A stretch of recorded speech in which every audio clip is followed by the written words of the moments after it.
Bismillahirrahmanirrahim. Assalamualaikum warahmatullahi wabarakatuh. Hadirin Bapak Ibu sekalian yang dimuliakan Allah Subhanahu wa taala, kita akan melanjutkan pelajaran kita tentang tajwid dan akan saya lanjutkan menyambung dari pelajaran minggu yang lalu. Minggu yang lalu kita telah membahas hukum nun mati dan tanwin ketika menghadapi huruf hijaiyah. Ada 4, yakni izhar, idgham, ikhfa, dan iklam. Dan minggu yang lalu juga telah diberikan pengertian dan contoh-contoh bacaan berkenaan dengan izhar, yakni hukum nun mati dan tanwin bertemu dengan huruf-huruf izhar, yakni dibaca dengan jelas ke bunyi N. Nah, pada kesempatan kali ini kita akan lanjutkan pada bagian yang kedua, yakni idgham, ya. Jadi pelajaran tajwid kita pada kesempatan ini adalah berkenaan dengan idgham. Secara bahasa, hadirin sekalian, idgham itu artinya melebur. Jadi ketika nun mati dan tanwin, ya, bertemu dengan huruf idgham, maka dibagi ke dalam 2 bagian. Yang pertama adalah idgham bi gunnah, yakni melebur tetapi disertai dengan bunyi dengung. Dan yang kedua adalah idgham bila gunnah, melebur tetapi tidak disertai dengan dengung. Baik, untuk lebih jelas, ya, idgham bi gunnah itu hurufnya ada 4, yakni ya, nun, mim, dan waw. Jadi disingkat yanmu biasanya supaya memudahkan hafalan kita. Nah, kemudian yang kedua, idgham bila gunnah itu hurufnya ada 2, yaitu lam dan ro. Nah, hadirin sekalian, jadi idgham bi gunnah ketika nun mati atau tanwin bertemu ya, nun, mim, dan waw itu melebur tetapi disertai dengan dengung.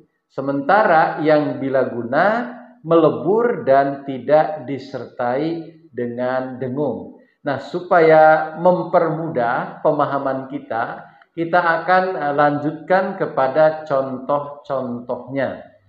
Nah, Bapak Ibu sekalian, coba kita lihat, ini ada nun mati bertemu dengan ya, nun, mim, dan waw. Nah, contohnya di dalam kata ayyafqahuhu. Nah, nunnya itu melebur ke dalam huruf ya, karena ya ini adalah bagian dari huruf idgham bi gunnah.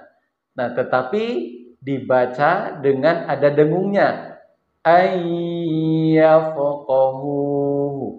Nah, tidak dibaca an yafqahuhu, tapi nunnya melebur ke dalam huruf ya, ayyafqahuhu.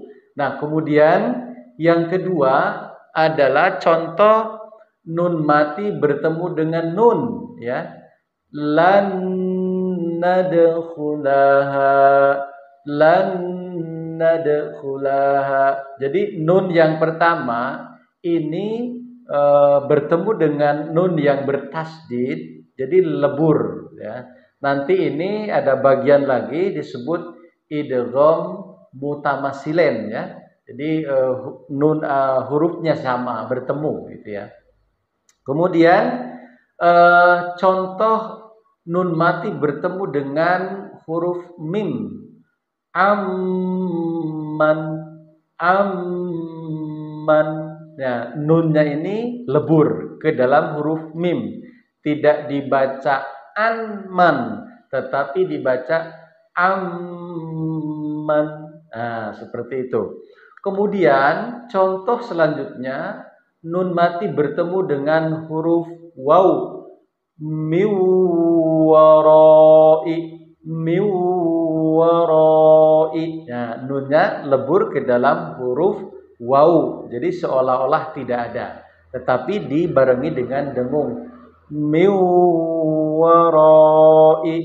Nah, itu contoh-contoh agar kita lebih paham tentang idgham bigunah ya. Selanjutnya ini contoh tanwin ya, fathatain, domatain dan kasrotain menghadapi huruf idgham bigunah. Ini contohnya misalnya hisabai yasiro, tidak dibaca hisaban yasiro, tetapi melebur ke dalam huruf ya. Hisabai yasiro. Kemudian yang menghadapi huruf nun, amilatun nasibah, amilatun nasibah. Kemudian menghadapi huruf mim, bisultanin mubin, bisultanin mubin. Jadi tidak dibaca bisultonin, tapi bisultonim mubin. Jadi tanwinnya ini melebur ke dalam huruf mim. Kemudian menghadapi huruf waw, pada contohnya adalah khairu wa abqa, khairu wa abqa. Tidak dibaca khairun wa abqa ya, karena ini adalah melebur ke dalam huruf waw. Waw adalah huruf idgham bigunah. Khairu wa abqa. Nah, selanjutnya kita akan membahas contoh-contoh yang merupakan idgham bila gunah. Jadi melebur tetapi tidak disertai dengan dengung. Nah, ini contohnya misalnya menghadapi huruf lam. Khairul laka, khairul laka. Nah, karena tidak ada dengungnya, tetapi melebur ke dalam huruf lam. Khairul laka. Kemudian contoh menghadapi huruf ro, ghafurur rahim, ghafurur rahim. Boten atau tidak dibaca ghafurun rahim, tapi ghafurur rahim yang melebur ke dalam huruf ro. Nah, hadirin sekalian yang dimuliakan Allah Subhanahu wa taala, itulah contoh-contoh daripada nun mati menghadapi huruf idgham, artinya melebur. Dan sekali lagi ini terbagi menjadi dua, yakni idgham bigunah dan idgham bila gunah. Tentu saja di dalam hal ini kalau kita membaca Al-Quran banyak sekali contoh-contoh yang akan kita temui pada bacaan idgham bigunah maupun idgham bila gunah. Mudah-mudahan dengan cara seperti ini sedikit demi sedikit lama-lama akan menjadi bukit, pengetahuan kita lama-lama akan semakin bertambah. Semoga Bapak Ibu mendapatkan keberkatan dan rahmat dari Allah Subhanahu wa taala sehingga ujung-ujungnya kita bisa membaca Al-Qur'an dengan baik dan benar. Jazakumullah. Assalamualaikum warahmatullahi wabarakatuh.